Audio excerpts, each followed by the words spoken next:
Welcome to KIT203 ICT Project Management and Modelling. This short video is an introduction to design thinking. This is the contents of this video.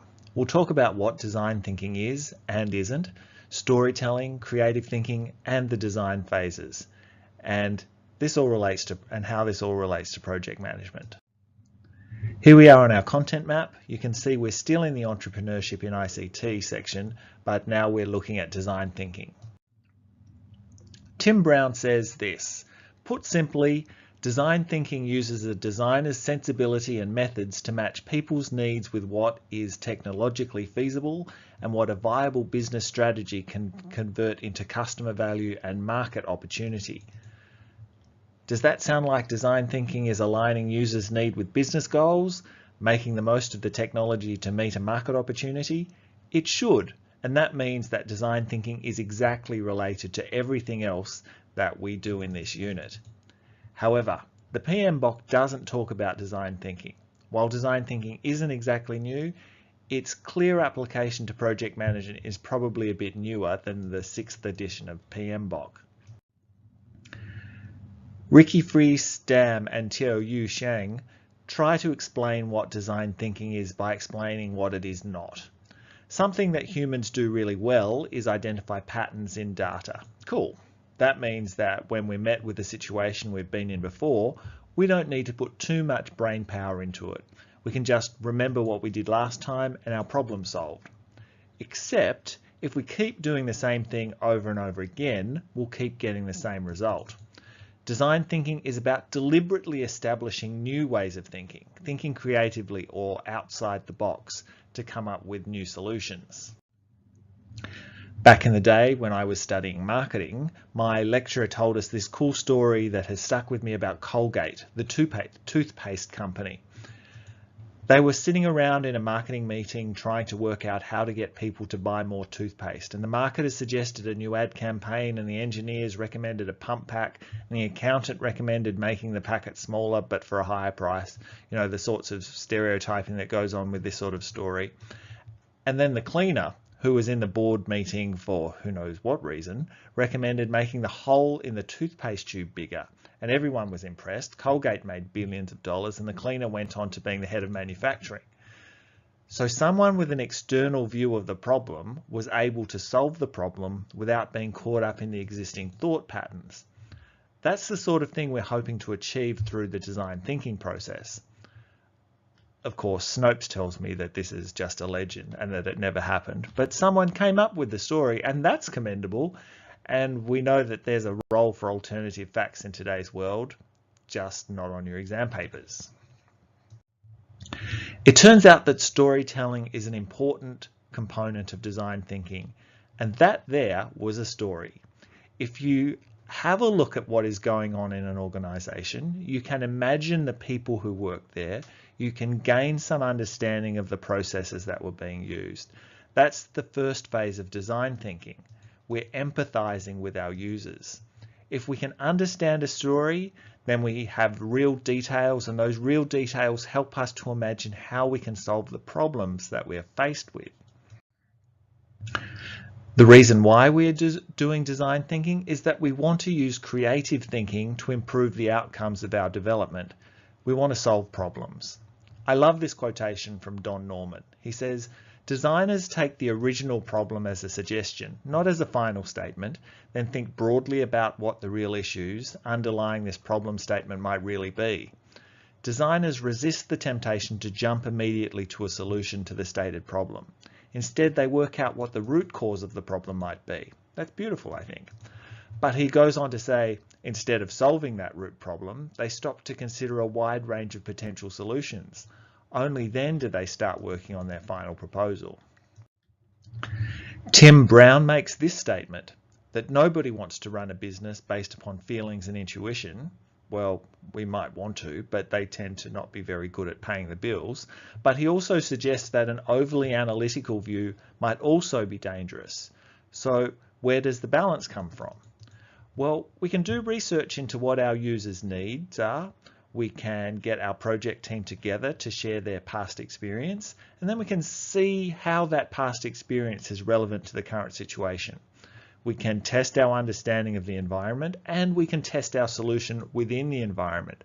Those are sensible and solid undertakings to do after the creative free thinking parts at the start. These are the design thinking phases: empathize, define, ideate, prototype, and test. We're going to go through these on the next few slides. So, how do we do design thinking then? We start off by empathizing. That is, we observe, engage, and immerse. When we observe, we want to look at our users and what their behavior is within the context of their own lives. We then engage with them by interviewing them in informal and informal ways, and we immerse ourselves in our users' experience. We do what they do so that we can understand what they're going through. And the reason that we do this is because we want to understand who we are designing for. We're not designing for ourselves, we know that. We're only going to buy one thing, and mum might buy another one. But we want many more people to use what we're making. We want deep insights into both the client's tangible and intangible needs. This process is designed to identify requirements from our clients that they didn't know they needed. What we're doing in the next phase is defining the problem from your point of view. You've been out, you've empathized with your client. From your point of view, you think you understand what's going on. So now you make an actionable problem statement, something that you can do something about. We define so that we have a specific problem that we're going to solve. In the ideate phase, we're coming up with alternative solutions.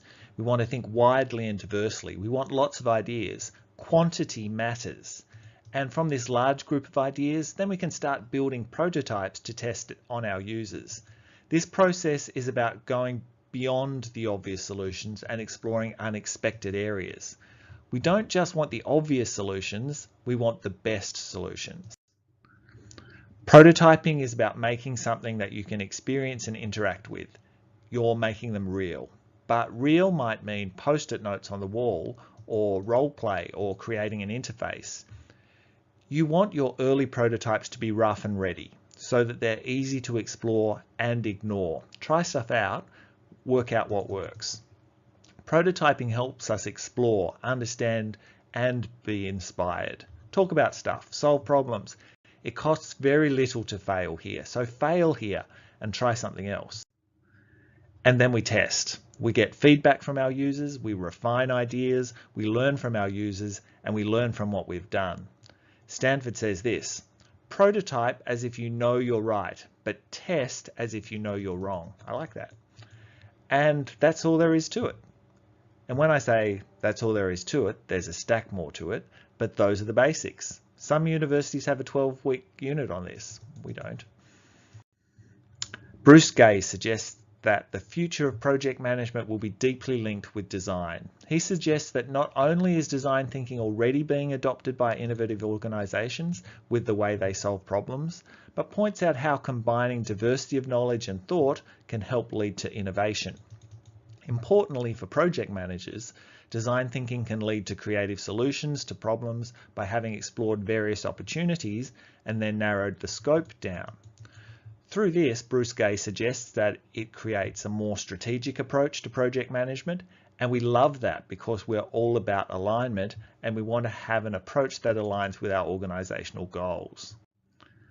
I've put this slide in because this fact is reiterated all the time in the literature. Anyone can do design. It's not just for designers. In fact, Tim Brown suggests that design is too important to leave to the designers. So don't be intimidated by this language. The idea is to bring the skills that you already have and share them with a group of people who have different skills, using the methods created by designers to come up with innovative ideas. You can definitely do design. And while we're on one-point slides, good design is about building the right thing, not about making things look pretty. Bruce Gay is very clear about this in his lectures. Now, for some reasons with numbers for doing design thinking. In 2011, so some years ago, the electronic devices that were returned to stores because they didn't work as expected cost $17 billion. That's a whole lot of money. How is it possible for a device not to meet customer needs nowadays? Fancy marketing, clever boxes, clueless sales assistants who just read the box, and poor design. By designing products that have been empathetically considered to meet the needs of users by a multidisciplinary team, so many of these problems can be fixed at the design phase, and the design phase is way back at the cheap end of fixing things, much cheaper than having products with no defects returned to the store.